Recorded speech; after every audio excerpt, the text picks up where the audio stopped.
For our fifth and final aliyah this morning, we invite Leah Dillion herself. Ta'amod bat mitzvah Leah Esther bat Binyamin la'aliyat Torah.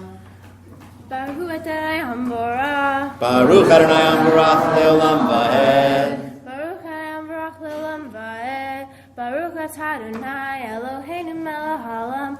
Asher bahar banu mikol ha'amim v'natan lanu et Torato. Baruch Atah Adonai noten HaTorah. Amen.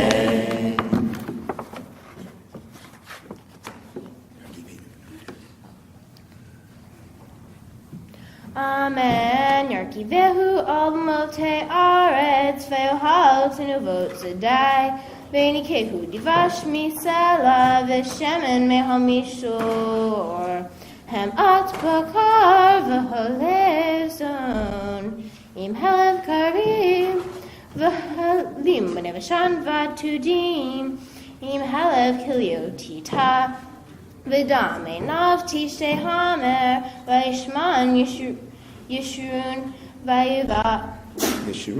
vayivad Shemanta avita kasita vayitosh aloha asahu vayinabel sor Yeshuato.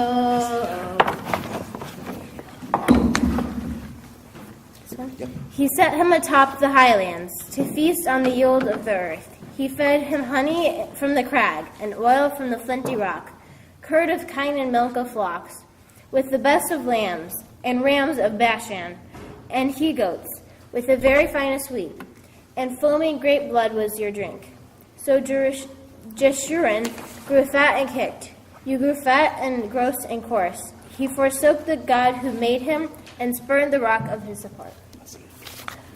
Baruch Atah Adonai Eloheinu melech haolam asher natan lanu Torah emet v'hayei olam netav edoheinu. Baruch Atah Adonai noten HaTorah. Amen. Okay. My Torah portion starts with Moses' last day on earth. As part of his farewell, he delivers a poem to the Israelites right before they go into their new land, Israel. Moses begins asking everyone to listen to what he has to say. Give ear, O heavens, let me speak. Let the earth hear the words I utter. And tells us to give glory to God. He goes on to talk about God's perfection. The rock, his deeds are perfect. Yea, all his ways are just. With God's being so perfect, Moses tells the people that they are becoming unworthy of God, saying, children unworthy of him, that crooked, perverse generation. Their baseness has played him false.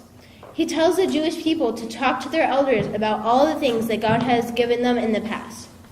Moses continues about how he found Jacob in the desert, protected him, and made him a great nation. In this poem, Moses cautions us about being too comfortable in the land and forgetting everything that God had done for them. God brought us out of Egypt, cared for us in the desert, united us as a people, and brought us to the land of Israel. Moses was cautioning us that doing things like getting fed honey and oil and the finest wheat we will, metaphorically speaking, grow fat and lazy, but really not appreciate and not want to do things for ourselves. Many people believe that this is a prediction of the fall of Jerusalem. At the end of the portion, God tells Moses to climb Mount Nebo to watch the Jewish people enter Israel, although Moses will not be allowed to join them. The lesson from this Torah portion is that God is telling us to be thankful for what we're given. Remember that God gave it to us and cherish it. Because these things come from God, we have a responsibility to take care of them. Otherwise, there will be consequences. For my service project, I helped protect Cedar Rapids before the flood and clean up after the water went down. This was the second highest floodwaters that we've ever seen in Cedar Rapids after the flood of 2008.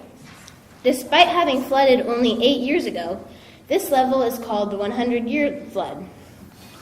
This was hard and dirty work. I filled sandbags and was part of multiple sandbag lines to get the sandbags to the right place, and I also built walls to protect historical buildings in Czech Village from the flood. These buildings are set very low, so we need to build sandbag walls 5 feet high. I also helped with the cleanup after the water went away. In the process, I got sand in my hair and all over me. I thought it was really cool to see everybody working together for a great cause. Lots of people didn't even have an association with the buildings and didn't live in the neighborhood, but they helped out even though it didn't affect them directly. People also found other ways to help in addition to sandbagging. Some people helped by giving food and water and making sure we had everything we needed. And it was good that we all helped out. Because of the volunteers, most buildings escaped the flood with no damage. Unfortunately, it is very likely that there will be another flood in the future. Global warming raises water levels and causes more powerful storms and other changes that make flooding more likely. This is a lot like my Torah portion. Really, when you think about it, everything we have is because of God. Even when we make things instead of just getting them, God made us the ability to make things with our hands. Our planet is a gift from God. Because we took our planet and the environment for granted and trashed it, and something bad happened in the form of a flood. We've certainly had warnings. When things started to get bad with the environment, we should have taken a hint and stopped doing the things that were encouraging on global warming, like pollution and disturbing the ozone layer before it had a chance to get worse and worse. The final lesson that I take from this Torah portion is that we all need to work to repair the world. If the community comes together across the world like they did in Cedar Rapids, then we can turn things around and prevent problems in the future. With some teamwork, only a few people can accomplish great things when they really try hard. Through this experience, I learned what community really means. Also, I have a few thank yous. First, I'd like to thank family and friends for coming, and everyone that had to travel here, and also my parents because they made it a lot easier to practice and made sure that I always did everything that I needed to. And also my sister because because when I needed to practice and stuff, she would do stuff like do the dishes for me, which I owe her like 20 dishes. And she really helped out a lot. So thank you for coming.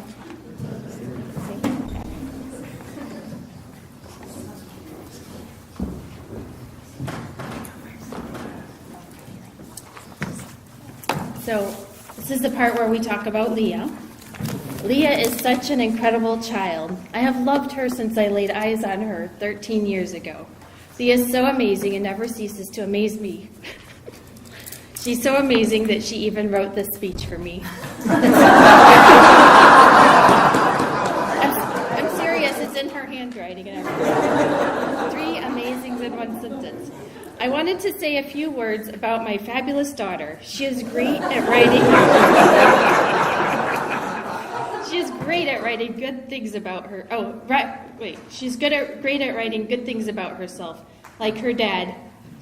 Sniff, sniffs. She is so modest. I just love Leah. Okay, now for the part.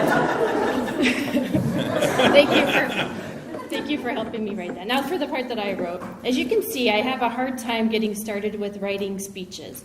So Leah offered to help me out, being the helpful kid she is. But we praise God for giving us this wonderful gift of Leah to raise. It's been fascinating.